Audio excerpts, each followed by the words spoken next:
دوسرا ہے کہ سیکنڈ راؤنڈ میں جب Iran is showing its strength, initiative Iran کے پاس چلا گیا، کنجی ایران کے پاس ہے، کب حملہ کرنا ہے، کس کو حملہ کرنا ہے، کس وقت کرنا ہے، اور سارے باقی ڈرے ہوئے ہیں۔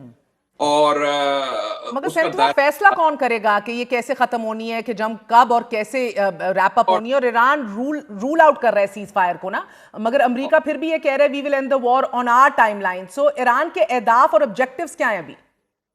ایران کے آبجیکٹو یہ ہیں کہ انہوں نے اپنے they feel they have politically won the war because they have defended the country successfully، اور مزاحمت کر رہے ہیں and they are giving the Americans and the aggressors a bloody nose۔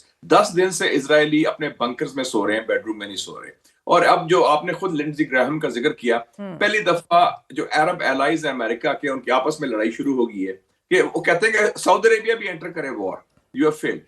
Trump is a desperate man. میرا اپنا خیال ہے کہ ٹرمپ ول بلنک فرسٹ، کیونکہ وہ افورڈ ہی نہیں کر سکتا۔ میجورٹی آف امریکنز، پہلی دفعہ امریکن ہسٹری میں ہوا ہے کہ امریکہ کی اکثریت جنگ کے خلاف ہے شروع میں، and if he continues it is his political death warrant, he doesn't want to sign that.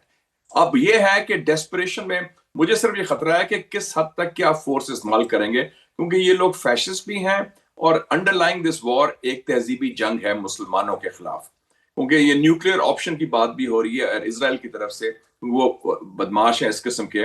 اور دوسرا ہے کہ I think Trump should see reason, کیونکہ ٹرمپ بیسیکلی وار مانگر نہیں تھا، اس کو ایپسٹین فائلز کی وجہ سے بلیک میل کیا اسرائیلی لابی نے، نیتن یاہو نے اس کو ڈریگ کیا، پھنسا دیا۔